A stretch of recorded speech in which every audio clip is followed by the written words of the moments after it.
आज आपल्या महाराष्ट्रातले जे पण साधक आहेत किंवा साध्वी आहेत, जे पण भक्तगण आहेत, तुम्हाला मला काही महत्वाचं काही गोष्टी सांगायचं आहे. ठीक आहे. ज्यावेळेस आपण भक्ती करतो, एखादी साधना करतो किंवा काय करतो, तर मी आज ह्या टॉपिकवरती बोलणार आहे. तर हे टॉपिक कशासाठी कोणासाठी ते पण मी तुम्हाला सांगतो.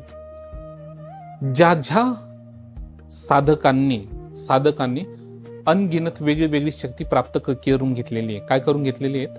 अनगिनत वेगळी वेगळी शक्ती प्राप्त करून घेतलेले आहेत. वेगळं वेगळं तुम्ही त्यांचं खाणं देताय, त्यांचं मानपान देताय. ठीक आहे. मग असं समजा की तुम्ही ते संचार पण घेतलेला असो, किंवा ते आणून तुम्ही दगडी ठेवलेले असो, किंवा चेडे गोटे आणून ठेवलेले असो.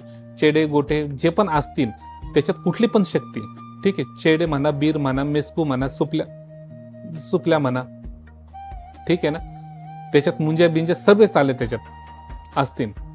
तर आता तुम्हाला मला सांगायचं आहे, आता समज